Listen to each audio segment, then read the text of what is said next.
on. Whenever you're ready.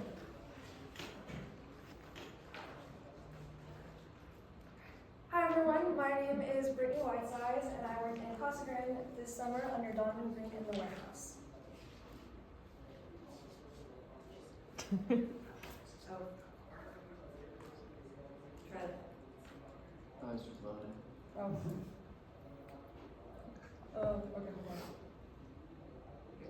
Okay, so today I'll be going over about me, my key projects, my cultural engagement, my networking with Frito-Lay, and then also my reflection about this summer. So, about me, I'm originally from Chandler, Arizona, but I actually lived abroad in Singapore during high school. I also go to Arizona State. I'm in my 4th year studying supply chain management. And then I also was a procurement at Morris Renewable Energy for a year before this. I'm also a bike mechanic. I'll be the manager this coming school year. I have been doing that for 4 years now. And then I also enjoy dragon boat, cycling, and I'm a huge caffeine enthusiast, hence the coffee on my desk.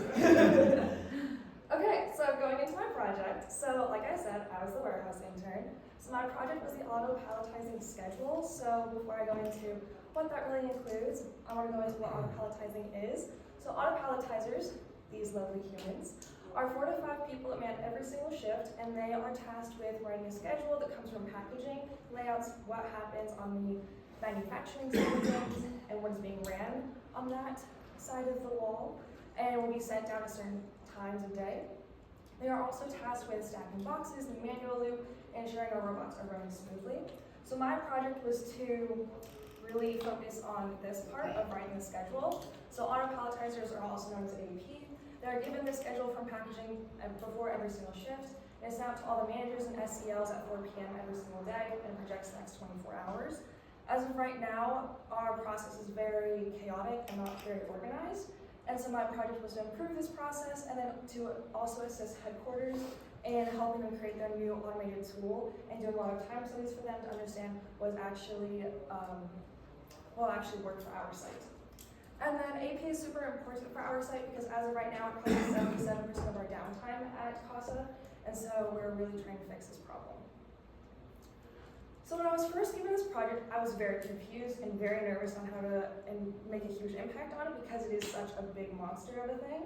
So I'm a huge visual person. I created this bubble diagram to help me understand what's going on. And it was way more chaotic beforehand. This is the organized version, believe it or not. And I was able to divvy it up into 3 sections, technology, packaging, and culture. I will only be going into packaging and technology just because culture is something that I wasn't able to focus on as much. But for technology-wise, so our robots are 25 years old. Our site is 40, just for some background in there. So they're about half the age of our site. They're faulting all the time during their normal operations. Their normal operations are moving side to side, picking up 3 boxes at a time, and then also stacking a full pallet, and then also picking up a pallet when they're done. They can not do any of these without a lot of assistance from AP. And so they're all the time having to assist the robots and help them get back to running. And then they're also supposed to recognize when a jam is occurring. And that is being tracked on this paper and pencil binder right now that's on the floor. This is a very disorganized process, and so I was able to create a Microsoft form right here and roll out onto the floor. This is an example of what it will look like eventually. This will help us be proactive about when jams occur and help us understand what's going on the floor and eventually be able to actually fix all the jams or most of them. And so hopefully this will bring down the downtime on the robot side. But as for the AP schedule side, so this comes from packaging, like I said. So this is the front side of the schedule that I mentioned earlier that is sent out every single day at 4 p.m. And so our team looks for a few specific items when looking at this schedule. We're writing the AP schedule on the floor, and the AP schedule actually recognizes what material will be sent to which robot and what will be sent to the AP loop, because you don't want to lift heavy boxes or a lot of boxes, so they need to be very organized and systematic about what they do. So they're actually going to look for key things on the schedule, like this break right here. So this break represents a changeover on the manufacturing side of things, which means that a new product will be coming down the line and they need to know to kick out the old product and making it way for the new one and not stack a loose pack and a 1149 pack together. This is the back side of the schedule. This is very daunting. I was very scared to look at this at first, but it's actually super simple because you're only going to look at 2 columns. You're going to look at the target pounds and the product product name. For the target pounds, you're gonna see if it's over 1,000. If it's over 1,000, it's considered a fast product, which I'll go into in a second.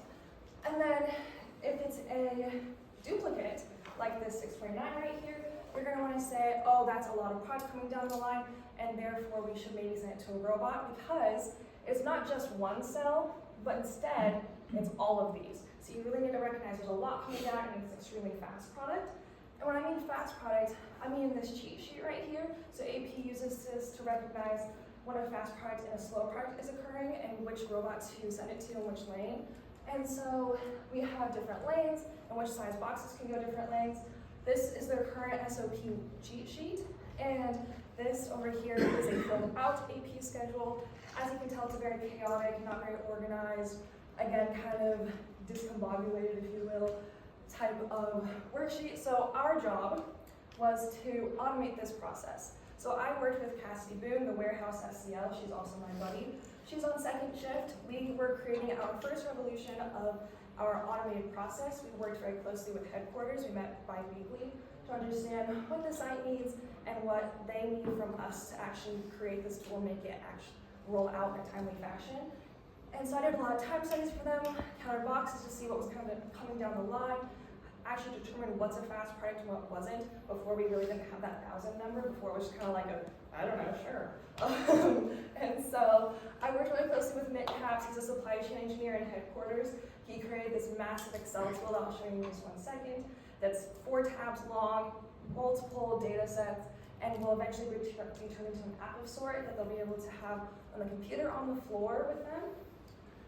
And then this tool will be rolled out in Q4, so this project will be handed off to Cassidy Boone. In the meantime, as of this week, they are actually rolling it out to the team members to get the first rev out to them and to get more feedback on if it will actually work with them. And then until then, I created an auto-palletizing email for them to use to talk to packaging. As of right now, there's no communication between AP and packaging, and I felt like that was a huge communication gap.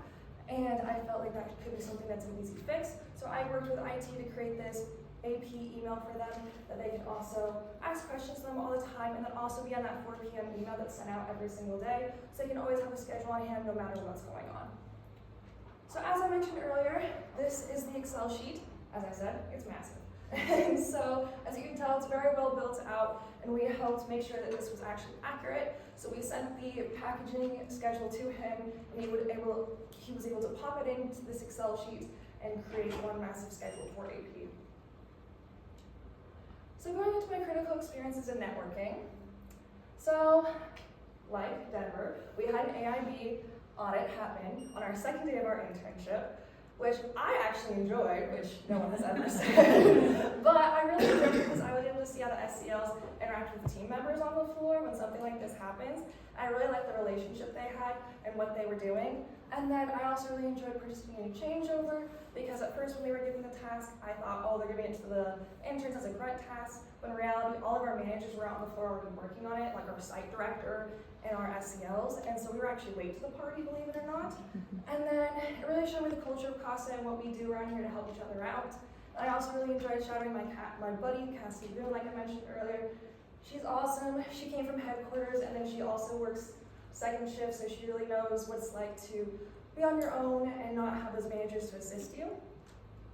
And then I also spent a lot of time networking. So Casa Grande has a 3-day employee appreciation event. It goes Wednesday, Thursday, Friday. The interns are tasked with prepping, planning, coordinating, hosting all the different events. Me and Callie actually worked second shift for that one and helped make sure it was running smoothly.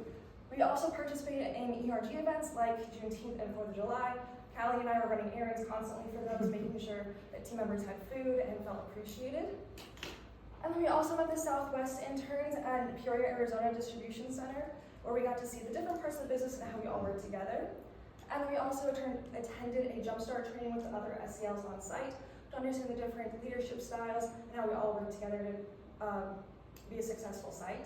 I really enjoyed learning the question of why, because you can't just ask a team member why and get one answer and walk away from it. You actually need to get the underlying issue and actually fix that underlying issue and not the surface level. And I spent a lot of time networking within Frito-Lay on the floor and then also in headquarters. So on the floor, I spent at least 3 hours trying to get to know what everyone does, I shadowed different departments, seeing how we all are different puzzle pieces and we work together to create one big picture. And then I also spent a lot of time talking to headquarters. Like I said, Nick Capps, the warehouse automation supply chain engineer, and then also all these lovely procurement and supply chain engineers. I spent a lot of time talking to them as well. And then I just want to go over my reflection real quick. Time management and persistence are two things I really want to point out. Those are the big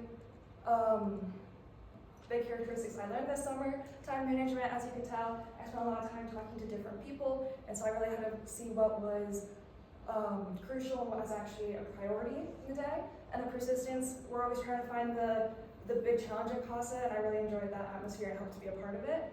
And I just want to say thank you to everyone. I really enjoyed this internship, my fellow interns at CASA, my people at CASA. I know they're not here today, but I do want to say thank you to them. And I also want to say thank you to Free Relay. You guys have been awesome. Thank you so much for having me.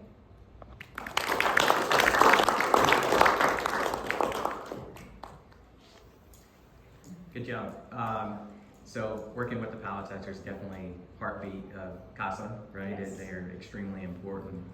It's an interesting location if you compare it to some of our others. So I know, they went through PGT conversion a few weeks ago and had a lot of opportunities with the palletizers. Yes. Did you have an opportunity to see that, feel it, be a part of it in your scheduling process? How did that play into helping or supporting? PGT was not able to help us in this process because we're still in our first rev and we're still doing time studies at that point. So they actually are not able to bridge that gap right now. We're still trying to find the tool and see how it works. So when it's actually in an app form and not in just an Excel and we're just showing it to team members to see how it works, I think when we actually get to an app, I think we could actually combine it with PGT and SAP. Got it. And then who, because you're getting ready to go back to school, who is, or is somebody taking over that project and seeing it through? So as I mentioned, Cassidy doing the warehouse supply chain leader, and then Nick Capps will continue working on it. Okay. Great job. Oh, were you done? I'm sorry. No, I'm done. Thank you. I'm sorry. I should have said done. Okay. No, so overall, really great job. I could see you definitely went into the weeds on some of this, right? Especially kind of creating that form, like from and to, and simplifying it from some of the archaic tools. You mentioned kind of just bridging some sort of like communication between AP and packaging. Have you seen that improved with some of the work that you've done already? Yeah, so as of right now, they haven't really talked, before they really didn't talk too much to each other.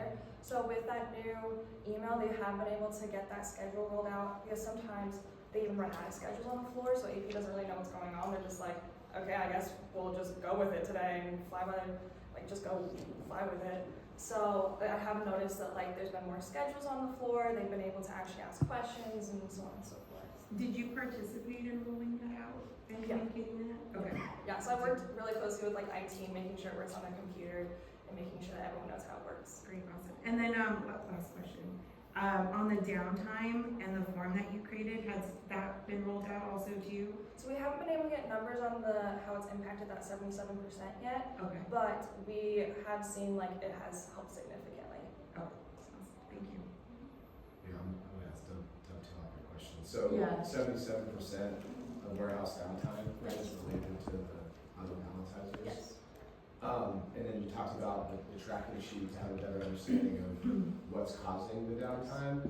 Did you, I know that's gonna be rolled out, but did you collaborate with the maintenance team and the ops team on once we start getting that information and seeing the trends, what's the next step to then go address, on the one slide, I think they all said bad boxes, right? It's a really bad box, so did you spend time with that team on, hey, once the foundation is created and you all start to see the themes and the trends, what's the next step, process, or venue where we then go address whether it's operational or mechanical downtime to truly impact that 77%? We have not yet, since we're still trying to find that time when we can be proactive. Not Okay. yet. So is someone gonna, grab the bull by the horns on that, and as you all start understanding, because to have the data is great, but if you're not doing anything with the data, there's so what, Yeah. right? And so kind of what's the next steps there, or is that something you're gonna take back kind of to get those specific groups, ops, maintenance involved, and then analyze and go impact the 77%? So Cash Boone has been working with getting that cash to team members right now. So they're rolling it out and trying to find out where they can actually have the mechanics get in and fix those Gotcha. problems. Okay, awesome. Yeah.